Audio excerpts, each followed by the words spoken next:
Je pense que si vous avez été attentif, il ne vous aura pas échappé à quel point la parole de Dieu qui nous est donnée aujourd'hui est on ne peut plus d'actualité quand on regarde ce qui se passe autour de nous.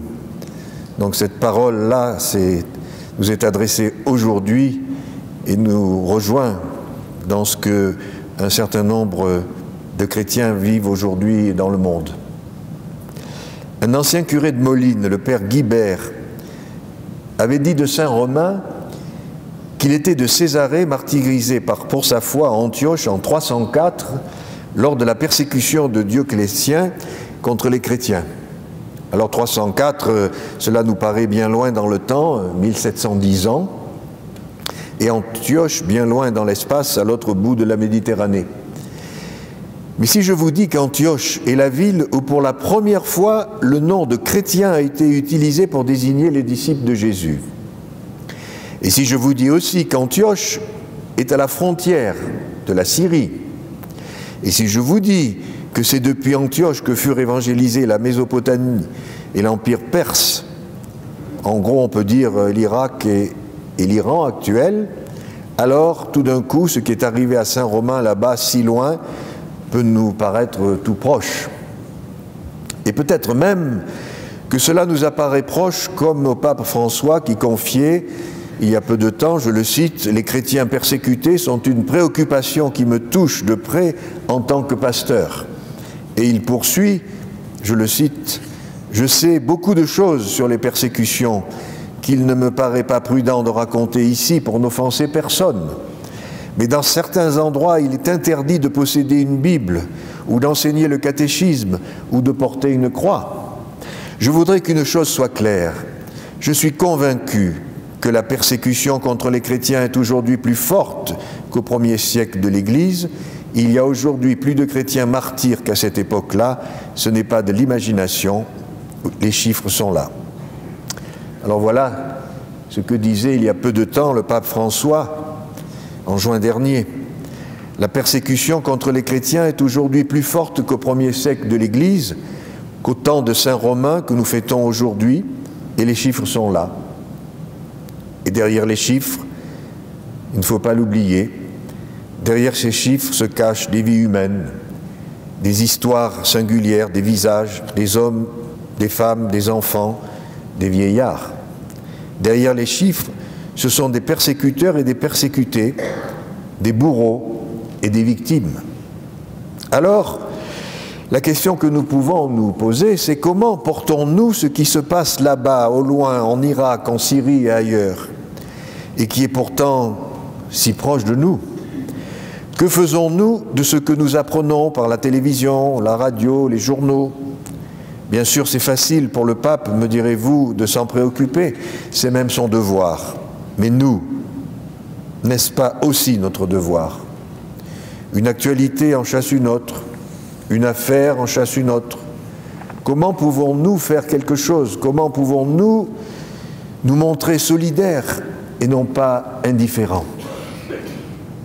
La semaine dernière encore, le pape François a appelé à une vaste mobilisation des consciences de tous ceux qui ont des responsabilités au niveau local et international et à toutes les personnes de bonne volonté. Sera-t-il entendu? J'ai participé, vous le savez sans doute, au livre noir de la condition des chrétiens dans le monde. L'éditeur avait en tête un livre qu'il avait publié il y a quelques années, le livre noir du communisme, qui en 1997 avait suscité beaucoup d'émoi. Je crains qu'il n'en soit pas de même avec le livre noir de la condition des chrétiens. Les chrétiens n'intéressent plus. Notre foi n'apparaît plus pertinente. Nos frères chrétiens au loin se sentent abandonnés, même par nous, leurs frères et sœurs dans la foi. Le nombre de baptisés continue de baisser en France. En 2000, pour la première fois, la moitié d'une classe d'âge était baptisée. 46% en 2004 et seulement 32% en 2013. Il a fallu attendre le mois de septembre de cette année pour voir quelques députés, même pas l'ensemble des députés, juste 1/5 d'entre eux, constituer un groupe d'études sur les chrétiens d'Orient, même pas un groupe d'action, mais un groupe d'études. C'est tout dire. Dans notre pays, on se soucie, à juste titre, du chômage et de l'écologie, et c'est légitime.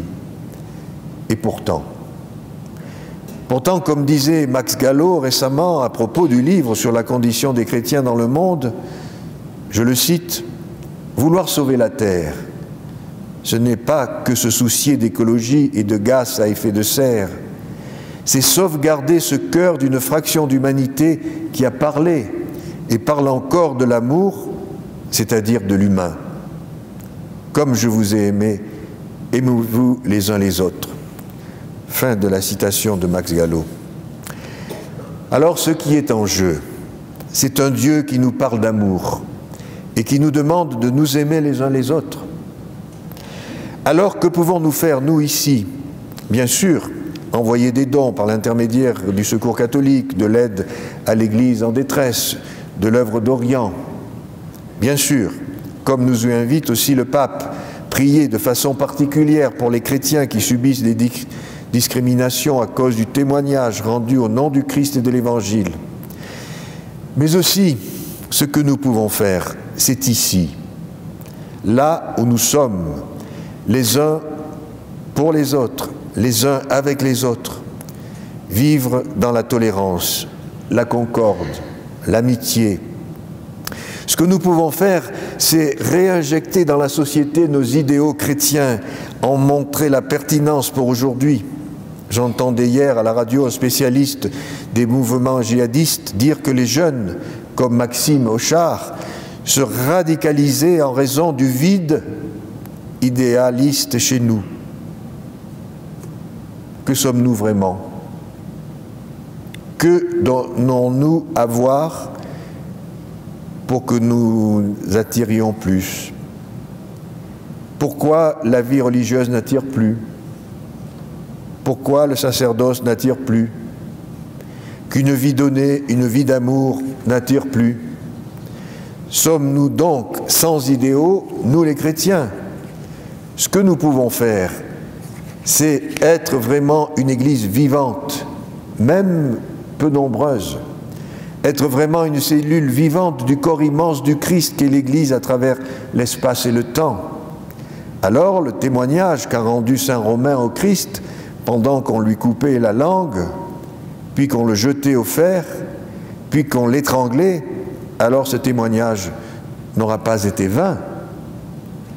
L'abbé Guibert avait écrit que la statue de saint Romain présente dans cette église avait été acquise en 1856 et qu'elle était un don d'Élisabeth Éméoud. Nous allons tout à l'heure bénir le chemin de lumière réalisé et offert par un autre Éméoud. Je veux parler de Robert. René, excusez-moi. René, où il est René d'abord? Voilà, René. Vous n'appelez pas Robert aussi? Que René. Bon. Donc René, merci à vous. Comme vous pouvez le remarquer, ce chemin de lumière fait pendant au chemin de croix, tout comme le chemin de croix, il comprend 14 stations. Le chemin de croix, la Via Crucis, est un chemin de ténèbres. Il débute avec le procès de Jésus devant Pilate. Il s'achève avec la mise au tombeau. La Via Lucis est à l'inverse. Comme son nom l'indique, un chemin de lumière. Il débute avec le tombeau vide et culmine avec l'effusion de l'Esprit Saint sur les apôtres à la Pentecôte. Alors pourquoi ce chemin de lumière? Tout simplement pour ne pas nous arrêter à la mort, pour dire que la mort n'est pas le dernier mot. Le Christ est ressuscité et il a répandu l'Esprit Saint sur les apôtres et sur son Église. Alors c'est vrai, le Christ a suivi un chemin de ténèbres. C'est vrai, saint Romain a été conduit lui aussi vers la mort. C'est vrai, des chrétiens sont persécutés. Mais par ce chemin de lumière, faisant le pendant du chemin de croix, nous rappelons l'amour infini de notre Dieu. Dieu notre Père a ressuscité son Fils par la puissance de son Esprit Saint. La mort est un passage, pas une impasse. Suivre ces deux chemins de croix et de lumière pour nous aider à porter nos croix de tous les jours avec des visages de ressuscités, peut nous aider à témoigner du Christ, de la haine, à l'image de saint Romain qui portait en lui une espérance plus forte que la mort. Saint Romain savait que rien ne pouvait le séparer de l'amour de Dieu, ni la mort, ni la vie, ni les esprits, ni les puissances, ni le présent, ni l'avenir, ni les astres, ni les cieux, ni les abîmes, ni aucune autre créature. Rien, absolument rien, car l'amour en lui était tout, car il était l'amour.